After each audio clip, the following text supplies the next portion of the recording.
10वां question है 6.2 से x is greater than -3। हम देख रहे हैं इसके संगत समीकरण फाइंड करेंगे तब x इक्वल 3 आएगा, जो समांतर होगी किसी अक्ष के। बताओ किस अक्ष के समांतर होगी वो? y अक्ष के, जिसके अंतर्गत y नहीं है तो y के, x नहीं है तो x के समांतर हो जाती है। तो सबसे पहले क्या करते हैं, संगत समीकरण लेते हैं। संगत समीकरण युगल का साइन लगा देंगे, बाकी जो साइन दिया है उसे हटा देंगे। क्लियर? तो x इक्वल -3 आ गया। x इक्वल -3 ही रहेगा, y की वैल्यू चाहे कितनी भी लगाएं, क्योंकि y यहाँ पर है ही नहीं। तो ये रेखा y अक्ष के पैरेलल जाएगी। तो क्या करें, सबसे पहले कार्तीय तल प्राप्त करें। ग्राफ पेपर पर x अक्ष y अक्ष इस प्रकार से लेंगे, ये मूल बिंदु हो जाएगा, दोनों का इंटरसेक्ट पॉइंट। यहाँ से माइनस डायरेक्शन में चल रहा है, अर्थात बाईं ओर। कितनी इकाई दूरी पर? 3 इकाई पर, 3 सेंटीमीटर। 1 सेंटीमीटर में आपने 1 इकाई माना हुआ है। यहाँ पर आपका जो स्केल है, पैमाना है, वो है 1 सेंटीमीटर युगल 1 इकाई। क्लियर? तब 1 इकाई के बराबर -3 यहाँ पर होगा। तो ये बिंदु होगा आपका, ये बिंदु आपका क्या है? -3, 0। क्लियर? अब इससे रेखा किस प्रकार की ड्रॉ करनी है? डॉटेड या गहरी, पता लगाएं। या युगल का साइन भी साथ में होता है तब तो गहरी रेखा ड्रॉ करनी होती है। यदि युगल का साइन नहीं होता है तो डॉटेड लाइन होती है। तो डॉटेड लाइन आप ड्रॉ करोगे तो इस प्रकार से आपकी लाइन कहाँ चलेगी? y अक्ष के पैरेलल इस प्रकार से चलने लगेगी। y अक्ष के पैरेलल लाइन आएगी। कैसी लाइन आएगी? डॉटेड। क्लियर? डॉटेड का क्या अर्थ होता है? रेखा पर स्थित बिंदु है वो हल क्षेत्र में समिट नहीं होंगे। अब हल क्षेत्र की डायरेक्शन आप देखोगे तो असमिका को संतुष्ट कराओगे। मूल बिंदु से नहीं गुजर रही है आपकी रेखा, तो इस काम के लिए मूल बिंदु का प्रयोग कर लेना चाहिए। तो असमिका को संतुष्ट कराइए। मूल बिंदु होता है आपका 0, 0, 0, 0 से आप संतुष्ट कराओगे तो यहाँ पर 0 रखोगे, y तो है नहीं उसमें। Is greater than -3। यदि ये सत्य कथन हो जाए तो संतुष्ट मानी जाएगी, अन्यथा असंतुष्ट मानी जाएगी। तो हम देख रहे हैं 0 -3 से तो बड़ा होता ही है, तो कैसा कथन हो चुका है? सत्य। अर्थात इसका अर्थ ये हुआ मूल बिंदु वाला जो तल है वही हल क्षेत्र होगा। तो मूल बिंदु जिसके अंतर्गत है, एक बिंदु ने भी संतुष्ट कर दिया किसी तल वाले ने, तो उस तल के सभी बिंदु संतुष्ट करते हैं, हल क्षेत्र वही तल हो जाता है। तो ये कौन सा तल कहलाएगा? या तो मूल बिंदु वाला लिख दीजिए, मूल बिंदु की ओर वाला लिख दीजिए, या फिर लिखोगे तो दायां तल होगा, रेखा के दाईं ओर स्थित है तो दायां अवतल लिख सकते हैं। क्लियर? तो आपका दायां अवतल हल क्षेत्र है जिसमें रेखा पर स्थित बिंदु सम्मिलित नहीं किए। क्लियर? तो यहाँ पर डायरेक्शन लगा दीजिए इस प्रकार से। डायरेक्शन इधर जा रही है क्षेत्र की दिशा, तो यहाँ पर लिखेंगे दायां अवतल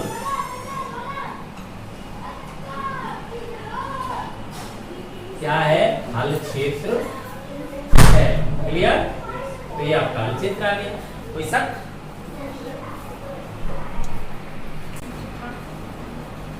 पहला क्वेश्चन है 6.3 से। तो पहले 6.3 की थ्योरी क्या है ये समझ लें।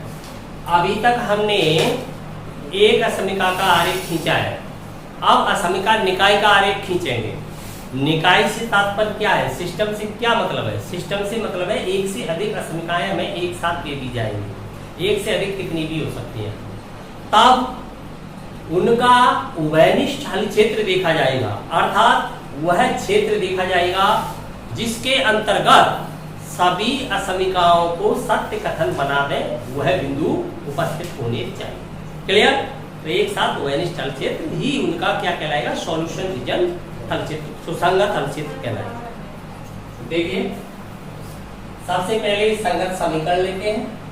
तो क्या लेते हैं? समीकरणों के संगत समीकरण। संगत समीकरण इसका लेंगे तब क्या आ जाएगा? x equal 3।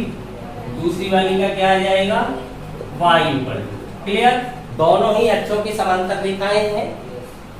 ये वाई अक्ष के समांतर है, ये एक्स अक्ष के समांतर है, धनात्मक दिशा में है। सबसे पहले कार्तीय तल प्राप्त करें। कार्तीय तल प्राप्त करोगे तो एक एक्स अक्ष और एक होगा वाई अक्ष, ये होगा ऊर्जे मूल भी।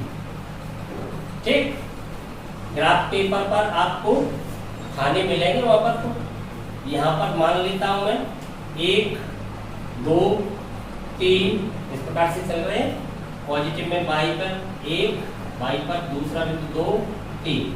ठीक है, अब देखिए x इक्वल 3 पॉजिटिव डायरेक्शन में यहाँ होगी, x इक्वल 3 से जाएगी अर्थात इस बिंदु से जाएगी। इस बिंदु के निर्देशांक आपके 3 0 y 0 है। अपन y का मान कितना भी कम या ज्यादा करते रहे, x हमेशा 3 अर्थात y से 3 दूरी पर बनी रहेगी रेखा।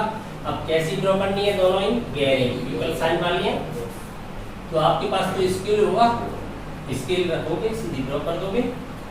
तो मैं ड्रॉ कर देता हूँ रेखा को वैसे ही। तो देखिए गहरी रेखा आपको इस प्रकार से ड्रॉ करनी है और ये रेखा आपकी कहलाएगी x इक्वल 3। इक्वेशन हो गया इसका। अब दूसरी लाइन भी आपको ड्रॉ करनी है इसी कार्तीय तल में। कार्तीय तल दूसरा नहीं लेना है, कार्तीय तल वही रहेगा। जितनी भी रेखाएं दी जाएंगी वो सभी इसी में ड्रॉ करनी है। y इक्वल 2 पॉजिटिव डायरेक्शन में y इक्वल 2 ये बिंदु हो गया। इसके निर्देशांक 0 2 होंगे, 0 2 से गुजरेगी ये रेखा, x अक्ष के पैरेलल जाएगी। इस प्रकार से आपको ड्रॉ करनी है, ऐसे चली जाएगी, एरो लगा दो, अनंत में जाएगी। क्लियर। अब दोनों के हल क्षेत्र की दिशा निर्धारित करें। तो मूल बिंदु से नहीं गुजर रही है एक भी, तो मूल बिंदु का प्रयोग किया जा सकता है संतुष्ट कराने के लिए। तो दोनों को संतुष्ट कराता हूँ 0 0 से। तो 0 0 से संतुष्ट कराओगे तो यहाँ पर 0 रखोगे, शॉर्ट फॉर्म में लिखने लग जाओ। पूरी बात लिखना आवश्यक नहीं है, इशारे में ही समझा जा सकता है। फिगर को आपने यहाँ पर लिखा है मूल बिंदु से, तो समझ लेंगे क्या करा रहे हैं। मूल बिंदु से आप इसमें रख रहे हैं तो समझ रहे हैं, संतुष्ट करा रहे हैं। ग्रेटर देन और इक्वल 3, दूसरी वाली है आपकी 0 ग्रेटर देन और इक्वल 2। अब दोनों को देखिए सत्य है या असत्य है। यहाँ पर जब 2 चिन्ह वाली असमिका होती है तो कम से कम एक चिन्ह भी सत्य हो गया तो सत्य मानी जाएगी। दोनों चिन्ह ही असत्य हो जाएंगे तभी असत्य मानी जाएगी, ये ध्यान रखना। तो 0 न तो बराबर ही है न बड़ा ही है, इसलिए असत्य हो गया। ठीक इसी प्रकार यहाँ पर भी असत्य हो गया। तो दोनों ही कैसी हो जाती हैं, असत्य। ये भी असत्य हो जाती है, ये भी आपकी असत्य कथन है। तब मूल बिंदु के विपरीत ओर डायरेक्शन हो जाएगी, तो मूल बिंदु के विपरीत ओर जाएगा तो ये इस डायरेक्शन में चली जाएगी ऐसे, और ये भी मूल बिंदु के विपरीत तो ये भी इस डायरेक्शन में चली जाएगी। एरो कहीं भी लगा दें, वो तो अनंत में चल रही है आपकी। अब आपको वह क्षेत्र निर्धारित करना है जहां पर दोनों के ही बिंदु प्राप्त होते हैं, दोनों के हल क्षेत्र के। यहाँ पर आप कोई बिंदु लेते हो तो इसके हल क्षेत्र का बिंदु तो है ही, परंतु इसका हल क्षेत्र का बिंदु नहीं है, क्योंकि ऊपर की ओर चला गया है। अगर आप यहाँ पर कोई बिंदु लेते हो तब इसके हल क्षेत्र में तो आ जाएगा, परंतु इसके में नहीं आएगा। तो आप देख चुके हो, इसके तो राइट में होना चाहिए वो बिंदु और इसके ऊपर होना चाहिए, क्योंकि जो रेखा एक्स अक्ष के पैरेलल है उसके तो ऊपर नीचे होंगे बिंदु हल क्षेत्र वाले। हर तल ऊपर नीचे बनाती है, और जो वाई अक्ष के पैरेलल होती है वो बाएं दाएं बनाती है। तो हमें पता चल चुका है जो x इक्वल 3 है उसके तो दाईं ओर होना चाहिए हल क्षेत्र, और इसके ऊपर की ओर तो वह वनिष्ठ हल क्षेत्र हो जाएगा। तो देखिए कौन सा है वो भाग, ये वाला ही है वो भाग। इतना नहीं है, अनंत में जा रही है रेखा है, चलती रहेगी। कैसा प्राप्त हुआ है, खुला हुआ, जिसे क्या कहेंगे अनबाउंडेड, अपरिबद्ध। और बंद मिल जाएगा तो परिबद्ध कैसा भी हो सकता है, गिरा हुआ हो सकता है, खुला हुआ हो सकता है। तो आपको अनबाउंडेड रीजन फाइंड हो रहा है यहाँ पर। अब इसे व्यक्त करने के लिए आप क्या करोगे, इसे व्यक्त करने के लिए आप या तो नाम यहाँ पर बिंदुओं के रख सकते हो अपनी मर्जी से। बिंदु तो असंख्य होती है रेखा पर, आपने एक बिंदु ए ले लिया, इनके इंटरसेक्ट पॉइंट को भी कुछ मान लिया, इसको भी आप लिख दोगे। जैसे ABC नाम रखा ABC, तो लिखोगे ABC अपरिबद्ध क्षेत्र। अगर आप ये बिंदु कित नहीं करना चाहते हो मैं बिंदु की सलाह क्यों नहीं देता? इसलिए नहीं देता, आप रूल ले जाओगे 11 के स्टूडेंट को, केवल आपको समझना है, कॉन्सेप्ट क्लियर होना चाहिए। आपको चित्र की आपके लिए कोई वैल्यू नहीं है। 11th में जब आ जाते हैं तो रेखा गणित जो होता है, जो निर्मेय प्रमेय दो होती है। प्रमेय उसे कहते हैं जिसके अंदर कॉन्सेप्ट क्लियर होता है, सैद्धांतिक रूप से उसे प्रमाणित करना पड़ता है, तो वो कहलाती है प्रमेय। और जिसे निर्मेय वो होती है जिसे हमें इंस्ट्रूमेंट के द्वारा, मैथ किट के द्वारा, ज्योमेट्री किट के द्वारा जिसका निर्माण करना होता है। तो इस निर्माण करने वाले की कोई वैल्यू नहीं रह जाती है हायर क्लास के अंतर्गत। आपकी कॉन्सेप्ट क्लियर होनी चाहिए। इसलिए ये सलाह नहीं दूंगा कि आप इस प्रकार से करें। आप तो क्या रखें, यहाँ पर असंख्य बिंदु है, कोई एक बिंदु ले, कोई एक बिंदु यहाँ ले, इसी इंटरसेक्ट पॉइंट को माने और नाम रखते हैं इनकी। जैसे नाम रख दिया ए बी और आपने नाम रख दिया सी। आप कॉन्सेप्ट में समझ गए कि ए बी सी कैसा है, अनबाउंडेड, अपरिबद्ध है, तो उससे आपको पता चल जाएगा ए बी सी।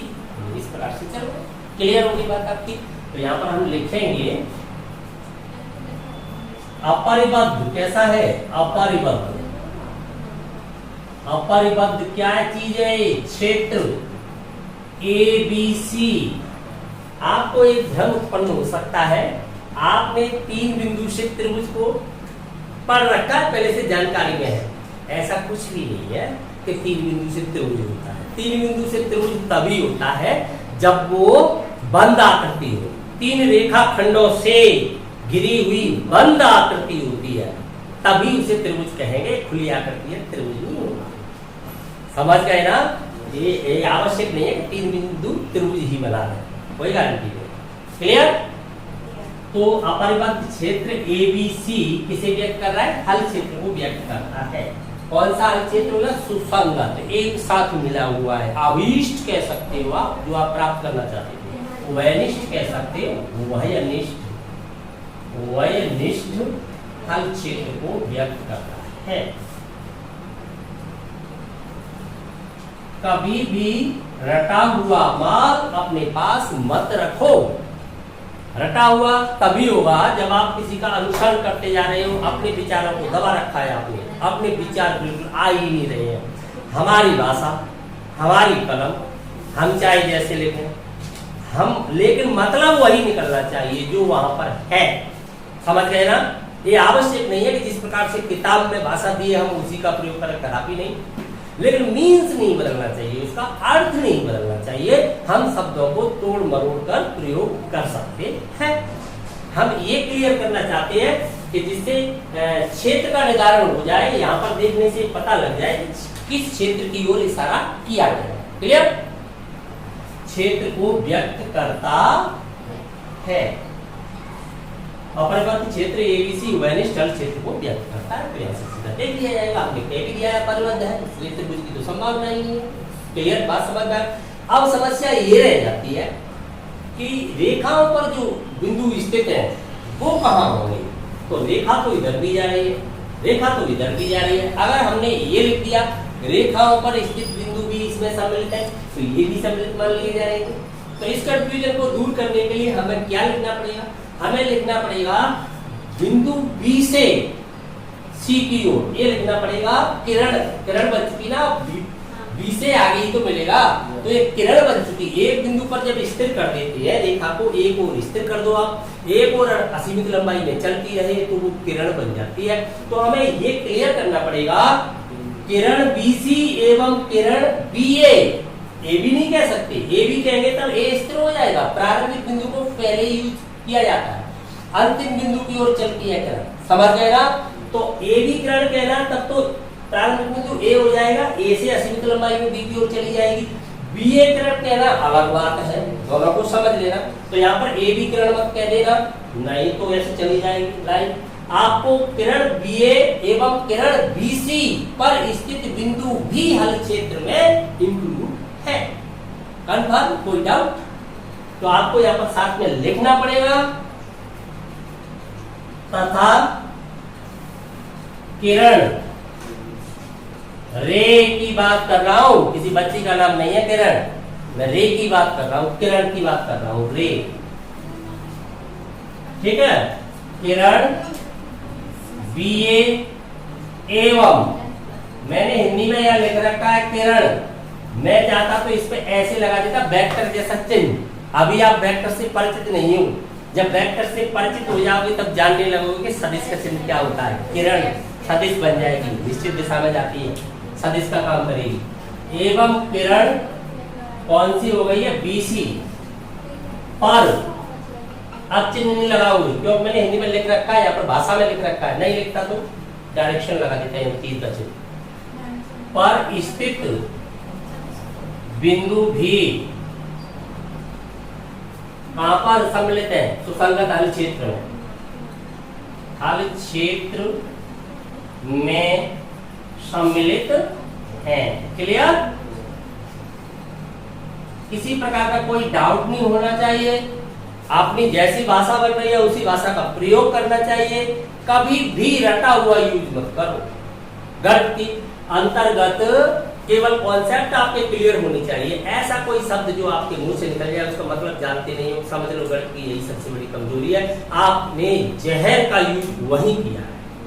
आपने क्षेत्रफल शब्द सुना होगा, आपने आयतन शब्द सुना होगा, लंबाई सुना है, न जाने कितने शब्द सुने हैं, लेकिन लौट के पूछा जाता है क्षेत्रफल से आपका क्या मतलब है, आयतन से आपका क्या मतलब है, लंबाई से आपका क्या मतलब है, तो आप जानते कुछ नहीं हो।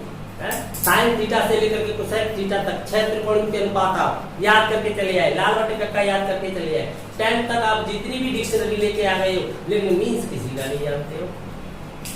पर भी याद करके आ गए, व्यास याद कर गए, लेकिन मतलब किसी का नहीं जानते हो, सब रटा हुआ है। ऐसे गणित से कोई फायदा नहीं है। कोई भी शब्द अगर निकल रहा है आपकी जुबान से, कानों में आ रहा है, कलम से लिख रहे हो, आप उसका प्रमाण देने में सक्षम हो, तो आप गणित के विद्यार्थी हो, अन्यथा आप अपने आप को गणित का विद्यार्थी माने ही नहीं। यही गणित की सबसे बड़ी कमजोरी है, तो इस बात का ध्यान रखें आगे। ठीक है, देखिए चौथा क्वेश्चन, यहां पर दो समीकरणाएं दी गई हैं, एक तो बिना इक्वल साइन वाली है, एक इक्वल साइन वाली है। तो इसके लिए तो आप गहरी रेखा खींचोगे, इसके लिए बिंदुआ खंडित, कैसी रेखा खींचोगे, खंडित खींचोगे। ये नहीं कह रहा ना पंडित खींचेंगे, खींचनी तो सबको है, ठीक है, सबको खींचनी है, पर खंडित उसको कहते हैं जो बिंदुवत होती है, डॉटेड होती है, ठीक है, सब खींच लेगा। तो सबसे पहले क्या करेंगे हम, क्या लेंगे, कार्तीय तल, कार्तीय तल, संगत समीकरण लेने के बाद कार्तीय तल चाहिए हमें, तो संगत समीकरण लें दोनों समीकरणों के। तो इसके संगत समीकरण क्या होगा, देखिए x plus Y equal 4, clear. इसके संगत भी आप लें 2x माइनस वाई इक्वल 0। बताइए ये रेखा दोनों अक्षों के साथ अंतःखंड काटेगी अथवा नहीं काटेगी, दोनों के साथ बनाएगी। किस चतुर्थांश से जाएगी, प्रथम से। कैसे पता चलेगा, अचर को पहले राइट में भेजे, पहले अचर को राइट में भेजे, राइट में भेजने के बाद फिर चिन्हों को देख ले, दोनों पॉजिटिव है, प्रथम से जाएगी, क्लियर। ये अंतःखंड बनाएगी अथवा नहीं बनाएगी, मूल बिंदु से गुजर रही है, एक भी अंतःखंड नहीं बनाएगी। जो किसी अक्ष के समांतर जाती है वो एक अंतःखंड काटती है, x के समांतर जाती है तब y पर अंतःखंड काटती है, y के समांतर जाती है तो x पर अंतःखंड काटती है। जब ABC में से कोई भी शून्य नहीं होता तो दोनों के साथ अंतःखंड बनाती है, और जब C 0 होता है, A और B दोनों अशून्य होते हैं, तब मूल बिंदु से गुजरती है। रेखा को ड्रॉ करने के लिए हमें दो बिंदुओं की आवश्यकता होती है, उस स्थिति में जब वो किसी अक्ष के समांतर नहीं होती है, तभी आवश्यकता होती है दो बिंदुओं की। दो बिंदु इस पर तो मिल जाएंगे आपको, इस पर तो कोई दिक्कत नहीं है। यहाँ पर एक बिंदु ऑलरेडी मिल चुका है आपको, मूल बिंदु आपको पता चल चुका है, मूल बिंदु से जा रही है। एक बिंदु की और आवश्यकता है, स्वेच्छा से कोई भी बिंदु लिया जा सकता है, रेखा पर इनफाइनाइट पॉइंट है, कोई भी ऐसा बिंदु ले लो, यहाँ पर पूर्णांक आ जाए, जैसे x की वैल्यू आपने 1 लगा दी तो y की वैल्यू 2 आ जाएगी, कोई भी ले सकते हो। असंख्य बिंदु है जो इसको संतुष्ट करा दे, सत्य कथन बना दे, उनमें से कोई एक ले लो, अभी बताऊंगा। देखो इसके लिए बिंदु ले रहा हूं मैं, x बराबर आपने 0 रखा, तब बताइए y बराबर क्या आएगा, 4, जब आप y बराबर 0 रखोगे तब x बराबर क्या आएगा 4। क्लियर। तो एक बिंदु तो हो जाएगा 0 4, एक हो जाएगा 4 0। क्लियर। ऐसे ठीक यहाँ पर भी देखिए, यहाँ पर एक तो 0 0 है ही, मूल बिंदु इसको संतुष्ट कर रहा है, तो ये तो है ही आपके पास। दूसरा बिंदु आप चाहते हो तो y इक्वल क्या हो गया 2x, इससे क्या फाइंड हो जाएगा y इक्वल 2x, यही तो हो गया। अब x इक्वल आपने बन लिया तो y इक्वल क्या आ जाएगा 2, x इक्वल बन लिया तो y इक्वल 2, x इक्वल 2 तो y इक्वल 4, x इक्वल 3 तो y इक्वल 6। कितने बिंदु ले सकते हो, असंख्य बिंदु ले सकते हो, छोटा सा कोई बिंदु ले लो। तो दूसरा बिंदु आप क्या ले सकते हो, x इक्वल 1 तो y इक्वल क्या आएगा 2, दो बिंदु बहुत है। ठीक है। चलिए अब क्या करोगे आप, कार्तीय तल लिया हमने। कार्तीय तल लेने के बाद आप क्या लिखोगे, पैमाना जरूर लिख लें। पैमाना आपका ऐसा होना चाहिए, देखिए यहाँ पर छोटी इकाई है 1 सेंटीमीटर इक्वल 1 यूनिट से काम हो जाएगा। तो पैमाना आपका दोनों अक्षों के लिए समान होता है, तो अलग अलग नहीं करना पड़ता है, एक साथ लिख देते हैं। कभी कभी x अक्ष पर छोटी संख्याएं, y अक्ष पर बड़ी संख्याएं आ जाती हैं, ऐसा हो जाता है, तब अलग अलग पैमाना लेना पड़ता है। तो पैमाना आपने लिया है 1 सेंटीमीटर इक्वल 1 यूनिट। क्लियर, 1 इकाई आपने लिया है, ये आपका मूल बिंदु हो गया। अब एक इसको ड्रॉ करोगे तो 4 4, तो यहाँ पर आप 1 2 3 4। क्लियर, ये बिंदु आपका एक तो ये आ गया। दूसरा बिंदु आप 1 2 3 और आगे बढ़ा लो इसको थोड़ा सा, और ये हो जाएगा 4। ये तो आपको ग्राफ पेपर पर बनाने हैं ना, तो वहां पर जाके बनाओगे तो क्लियर आ जाएगा 4। अब इन दोनों को मिलाते हुए आप एक रेखा कैसी ड्रॉ करोगे, गहरी। तो गहरी रेखा आप इस प्रकार से ड्रॉ कर दोगे। ठीक है, तो थोड़ा अंदर चली जाओ। ठीक है, तो ये आपकी रेखा हो जाती है। समीकरण लिखते हैं x + y = 4। क्लियर। अब आपको दूसरी रेखा भी ड्रॉ करनी है। दूसरी रेखा मूल बिंदु से जा रही है, बिंदु से जा रही है। तो मूल बिंदु तो आपका यही बिंदु है, यही बिंदु है आपका मूल बिंदु। दूसरा बिंदु 1 और y पे 2 1 2 करीब यहाँ ग्राफ के पेपर पर मिल जाएगा आपको, ये बिंदु मिल जाएगा। तो आपका ये बिंदु आ जाता है। मैं इस प्रकार से इसे बंद कर देता हूँ जिससे दिखाई दे जाए, और इस बिंदु के निर्देशांक आपके क्या आ रहे हैं 1 2। क्लियर। अब इस बिंदु से और ओरिजिन से, मूल बिंदु से मिलाते हुए कैसी रेखा ड्रॉ करनी है, बिंदु के डॉटेड लाइन। तो आप एक डॉटेड लाइन इस प्रकार से ड्रॉ करो। लाइन है तो जाएगी, असीमित लंबाई में जाएगी, इस प्रकार से चली जाए। क्लियर, दोनों रेखा ड्रॉ हो जाए, उसके बाद हल क्षेत्र की दिशा निर्धारित करेंगे। तो इसके लिए तो मूल बिंदु का प्रयोग कर सकते हो आप इस वाली रेखा के लिए, तो मूल बिंदु से नहीं गुजर रही है, तो मूल बिंदु का प्रयोग करके देखें इसके लिए। तो 0 0 से संतुष्ट कराएं, इसे संतुष्ट कराएंगे तो 0 + 0 असंख्या को कराएंगे, इज ग्रेटर देन और इक्वल 4। मींस क्या निकला, 0 बड़ा या बराबर है 4, जो कैसा कथन है, असंतुष्ट। संतुष्ट नहीं कर रही, तब क्या हो जाएगा, हर क्षेत्र की डायरेक्शन है मूल बिंदु के विपरीत ऐसे आ जाएगी। क्लियर। अब इसकी डायरेक्शन देखिए, इसकी डायरेक्शन के लिए मूल बिंदु से सेटिस्फाई नहीं करा सकते, क्योंकि मूल बिंदु तो उसके ऊपर स्थित है, मूल बिंदु तो संतुष्ट उसे अवश्य करेगा। तो फिर हमें क्या करना पड़ेगा, किसी तल का बिंदु लेना पड़ता है, या तो निचले वाले अर्थतल का या ऊपरी अर्थतल का कोई भी बिंदु ले लो। तो असंख्य बिंदु है तलों में, आप यहाँ से बिंदु लोगे तब 1 - 1 इसमें आ जाएगा, प्लस माइनस होता है ना बोर्ड में, तो इसमें से ले सकते हैं 1 - 1। इस तल में से बिंदु लेना चाहते हो तो आप -1 + 1 ऐसे ले सकते हैं कोई भी बिंदु। जैसे यहाँ से बिंदु लोगे तो 1 - 1, यहाँ से बिंदु आप ले रहे हो तो इस तल का बिंदु क्या हो जाएगा आपका -1 जो ऊपरी। एक ही तल से तो लेना है बिंदु, ये सेटिस्फाई कर दे तो दिशा उधर ही हो जाएगी, अन्यथा विपरीत हो जाएगी। तो कोई एक बिंदु ले रहा हूँ, बिंदु मैंने ले लिया है -1 1, ठीक है, से संतुष्ट कराओगे आप, कराओ तो 2x की जगह -1, y के स्थान पर क्या रखोगे आप 1 रख दिया। असमीका के अंतर्गत लेस देन क्या है 0, आगे सॉल्व करें -2 -1 कितना हो गया -3 लेस देन 0। सत्य या असत्य, कैसा कथन है बताइए, सत्य। माइनस की संख्या 0 से सदैव छोटी होती है, सत्य हो गया। तो इस बिंदु वाले अर्थतल की ओर ही दिशा हो जाएगी अक्षेत्र की, अर्थात यही अर्थतल अक्षेत्र हो जाएगा। तो ऊपर की ओर तो ये डायरेक्शन आ गई इसकी, संतुष्ट नहीं करता तो नीचे वाला हो जाता। क्लियर? ये संतुष्ट नहीं करेगा, इसमें से कोई बिंदु लेंगे संतुष्ट करेगा ही नहीं। अब आपको वह क्षेत्र निर्धारित करना है कि दोनों का वही क्षेत्र हो, तो कौन सा है ऐसा आपको पता चल चुका है। अपरिवर्त आ रहा है, नाम रख लीजिए आप, ये बिंदु अलग है, आप यहाँ पर नाम रख लीजिए। जैसे आपने नाम रख लिया तो एक बिंदु तो यहाँ ऑलरेडी है, इसी को यूज कर लो आप, इसी को यूज कर लो। एक बिंदु यहाँ पर बी, एक बिंदु यहाँ पर मान लो आप सी। तो आपका कैसा चित्र प्राप्त हुआ? अपरिवर्त, खुला हुआ। क्लियर? तो लिखिए हल क्षेत्र है जो उभयनिष्ठ हल क्षेत्र,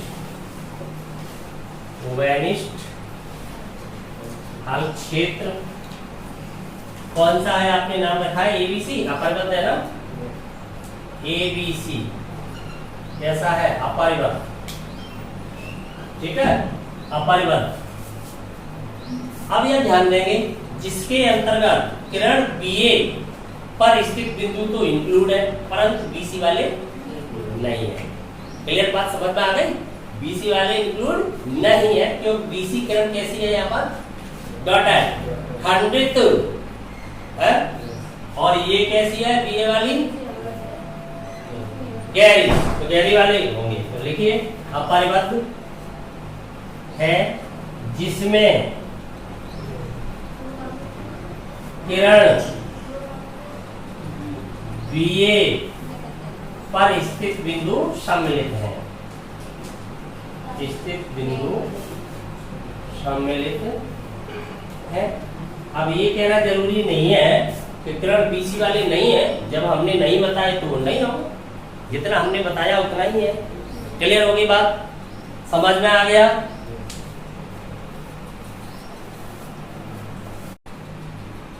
क्वेश्चन नंबर 14 है, असमिकाएं दी गई हैं। सबसे पहले असमिकाओं के संगत समीकरण लिखिए।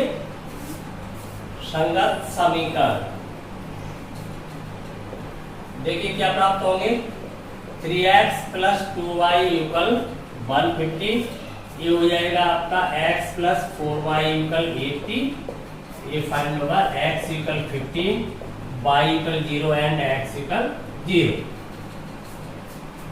y = 0 x अक्ष का समीकरण है, x = 0 y अक्ष का समीकरण है। सबसे पहले हम कार्तीय तल प्राप्त करेंगे।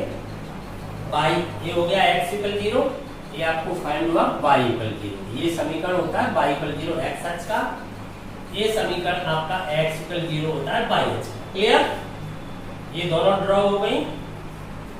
अब x = 15 हमें पैमाना लेना पड़ेगा। यहाँ पर हम देख पा रहे हैं बिंदु प्राप्त कर रहे हैं। सबसे पहले जब x = आप 0 रखोगे तब y की वैल्यू क्या फाइंड होगी? आपको 75। जब यहाँ पर y = 0 रखोगे तब x की वैल्यू क्या फाइंड होगी? 50। क्लियर? तो दो बिंदु आपको प्राप्त हो जाएंगे। एक बिंदु तो प्राप्त हो जाएगा 0 75, एक हो जाएगा 50 0। तो यहाँ पर दो बिंदु आपके आ रहे हैं, एक तो आ रहा है 0 75 x अक्ष पर, y अक्ष पर प्राप्त हो रहा है 50 और 0। क्लियर? इसके लिए फाइंड करें, जब x = आप 0 रखोगे यहाँ पर तो y की वैल्यू आपकी आ जाएगी 20, जब y = 0 रखोगे तब x की वैल्यू आ जाएगी 80। तो एक बिंदु तो आपको फाइंड हो जाता है 0 20, दूसरा बिंदु आपका हो जाएगा 80 0। यहाँ सीधा x = 50 y अक्ष के समांतर ड्रॉ कर लोगे। पैमाना इस प्रकार से चुनिए जिससे ग्राफ पेपर पर आसानी से ड्रॉ किया जा सके। तो हम देख रहे हैं अपने आंकड़े 80 तक जा रहे हैं। एक खाने के अंतर्गत अर्थात 1 सेंटीमीटर के अंतर्गत हम 10 यूनिट यूज करें तब हमें 8 खानों की जरूरत होगी। तो हमें क्या मान लेना चाहिए?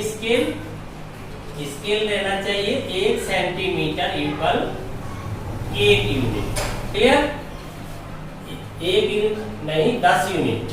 1 सेंटीमीटर में कितने यूनिट ले लिए हमने? 10 यूनिट। 1 2 कहां तक चाहिए? 8 खाने तक। ग्राफ पेपर पर आपको मिलेंगे ये, मान लिया यह हो जाता है आपका 8। ठीक इसी प्रकार से यहाँ पर 1 2 3 4 5 6 7 मान लीजिए यहाँ हो जाता है आपका। क्लियर?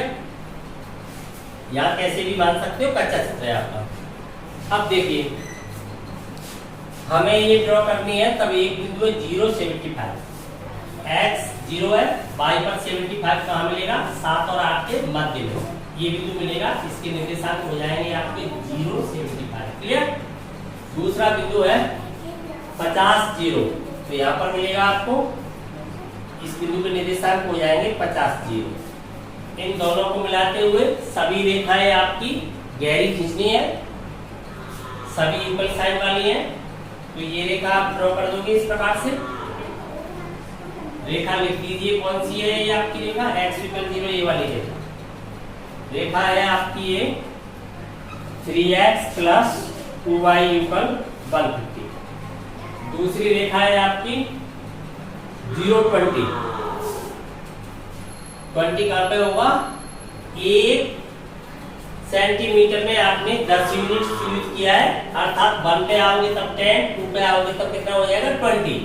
आप यहाँ पर 5 से 10 का मल्टीप्लाई कर दें, सीधा पता चल जाएगा कितने यूनिट्स हो गए हैं। क्लियर? तो इस बिंदु के निर्देशांक आपके क्या हो जाएंगे? 0 20। दूसरा बिंदु आपका क्या बोल रहा है? 80 एवं 0। आप 8 से मल्टीप्लाई करेंगे 10 का, 80 यहाँ पर आ जाएगा, ये हो जाएगा आपका 80 0। क्लियर? ये पॉइंट, इन दोनों पॉइंटों को मिलाते हुए लाइन ड्रॉ करोगे आप स्केल के द्वारा। इस प्रकार से लाइन चली जाएगी आगे। ये एक्स अक्ष चल रहा है अपना आगे, ये एक्स अक्ष। तो देखिए ये आपकी लाइन है, इसका इक्वेशन है x + 4y = 80। Clear? x = 15, y अक्ष के पैरेलल 15 कहाँ पे होगा? 1 और 2 के मिड में होगा। इस बिंदु के निर्देशांक आपके क्या हो जाएंगे? 15 0। 1 पर आओगे, मल्टीप्लाई करोगे 10, फिर आपको 5 और चाहिए। क्लियर? एक बिंदु आपका यहाँ आ जाएगा y अक्ष के पैरेलल। इस प्रकार से इस बिंदु से y अक्ष के पैरेलल लाइन ड्रॉ कर दो। तो ये आपकी लाइन आती है x = 50। अब सभी के हल क्षेत्र की दिशा का निर्धारण करें। हम देख रहे हैं मूल बिंदु से इन तीनों में से एक भी नहीं गुजर रही है, तो मूल बिंदु का प्रयोग हम कर सकते हैं। तो मूल बिंदु का प्रयोग यहाँ पर करें तो 0 0 का प्रयोग करूंगा, तब 3 × 0 0 हो जाएगा, 2 × 0 ये भी 0 हो जाएगा, लेस देन और इक्वल 150। तो आपको क्या फाइंड हुआ है? 0 छोटा है 150 से अथवा बराबर है। दोनों में से कोई एक बात सत्य हो तो कथन कैसा माना जाता है? सत्य माना जाता है। जब दोनों ही बातें असत्य होती है तब यह सत्य माना जाता है। आपको पता है ट्राइकोटोमी नियम के अनुसार कोई एक बात सदैव सत्य रहती है। तो यहाँ पर छोटा हो सकता है, ऐसा कभी भी हो सकता है कि दो बातें सत्य एक साथ हो जाए, या तो छोटा होगा या बराबर होगा, कोई एक बात। तो यहाँ पर छोटा है 0, कैसा कथन प्राप्त हुआ है? सत्य। क्लियर? दूसरी को देखें तो यहाँ पर 0, 4 × 0 ये भी 0 हो जाएगा, लेस देन इक्वल 80। तो ये भी कैसा प्राप्त हो रहा है? सत्य, क्योंकि 0 80 से छोटा है। छोटा और बराबर एक साथ तो कभी हो ही नहीं सकते, तो सत्य माना जाएगा। अब इसे आप देखोगे तो यहाँ पर लगाओगे इस आशंका में तो 0 लेस देन इक्वल 50, तो ये भी कैसा है? सत्य। तो तीनों ही सत्य कथन है, तीनों को सेटिस्फाई कर रहा है। तीनों की दिशा मूल बिंदु वाले अर्थतल की ओर, अर्थात मूल बिंदु वाला अर्थतल तीनों का हल क्षेत्र होगा। इसकी डायरेक्शन भी इधर आ जाएगी, ये डायरेक्शन आ गई इसकी, और इस वाली रेखा की डायरेक्शन भी जा रही है मूल बिंदु की ओर। ये डायरेक्शन हो गई, इसकी डायरेक्शन भी मूल बिंदु की ओर आ रही है।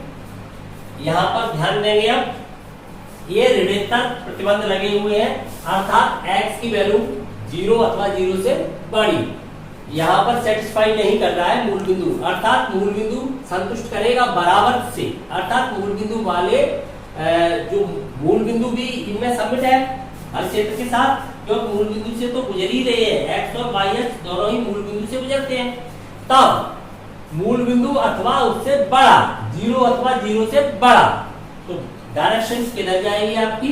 ऊपर की ओर, x अक्ष के ऊपर की ओर, y अक्ष के दाईं ओर, ग्रेटर के ऋणात्मक प्रतिबंध कह सकते हैं। ऋणात्मक का मतलब होता है शून्य अथवा शून्य से बड़ा, परंतु नेगेटिव नहीं। तो ये दोनों एक्स अक्ष के ऊपर की ओर और ये वाई अक्ष के दाईं ओर। अब वह क्षेत्र यहाँ पर निर्धारित कीजिए जिसमें एक साथ सभी के बिंदु मिल जाए, अर्थात सभी के लिए उभयनिष्ठ क्षेत्र। तो देखिए कहां पर प्राप्त हो रहा है, ये असीमित लंबाई में होता है तल, तो इसकी डायरेक्शन इधर आ गई है, इसकी डायरेक्शन इधर जा रही है, ये भी डायरेक्शन इधर है, इन दोनों की इसकी डायरेक्शन ऊपर जा रही है जबकि ये डायरेक्शन इधर है। तो फर्स्ट क्वाड्रेंट से नीचे तो आ ही नहीं सकता है। तब हम देख पा रहे हैं इस क्षेत्र को, देखिए ध्यान से, ये ऐसा क्षेत्र है यहाँ पर जिसके अंतर्गत सभी असमिकाओं के बिंदु एक साथ प्राप्त हो रहे हैं। ये असमिका है आपकी 3x + 2y = 150। हल क्षेत्र जब आगे जाएगा तो यहाँ भी होंगे, इसके बिंदु सब में होंगे, असीमित लंबाई में फैला होता है तब, तो इसमें भी आएंगे, इस रेखा के बिंदु भी यहाँ पर मिलेंगे, इस असमिका के हल क्षेत्र भी यहाँ पर होगा। तो ये ऐसा क्षेत्र है जिसमें सभी के एक साथ प्राप्त हो जाएंगे। इसका नाम रख देते हैं, ये बिंदु तो आपका O है ही, इसका नाम A रख देता हूँ, यहाँ पर इसका नाम रख देते हैं B, जो दोनों का इंटरसेक्ट पॉइंट है, इसका नाम रख लीजिए आप C। तब आप देख पा रहे हो OABC, O आपको दोबारा O कहना पड़ेगा, इससे क्या हो जाएगा, परिबद्ध, बाउंडेड है, बंद क्षेत्र प्राप्त हो रहा है, जो चतुर्भुज प्रकार का है। तो ये चतुर्भुज प्राप्त हो रहा है आपको OABC, या तो चतुर्भुज के आप परिबद्ध क्षेत्र कहना चाहते हो तो OABCO। तो यहां पर लिखा जाएगा हल क्षेत्र परिबद्ध क्षेत्र अर्थात बंद क्षेत्र है। नाम उसका हमने रखा है OABCO प्राप्त होता है, जिसमें रेखा खंडों पर स्थित बिंदु भी इंक्लूड है, वो भी सम्मिलित है। रेखाओं पर नहीं लिख सकते, रेखा तो असीमित लंबाई में चल रही है। रेखा खंड, जिन रेखा खंडों से वो निर्मित हो रहा है उतने भाग के बिंदु सम्मिलित है, बाकी नहीं सम्मिलित है, उसमें उन रेखा खंडों के बिंदु सम्मिलित है। तो क्या लिखा जाएगा, जिसमें रेखा खंडों, जिन रेखा खंडों से वो निर्मित हो रहा है पर स्थित बिंदु भी सम्मिलित हैं।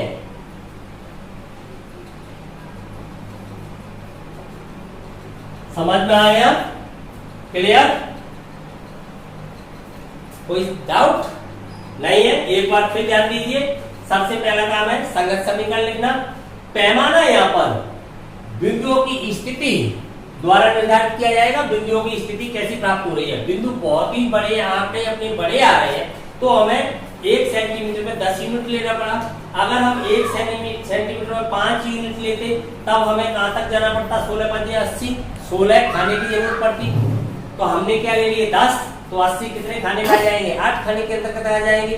1 सेंटीमीटर में 1 यूनिट तो संभव ही नहीं है, क्योंकि 80 खाने कहां से लाएंगे ग्राफ पेपर पर।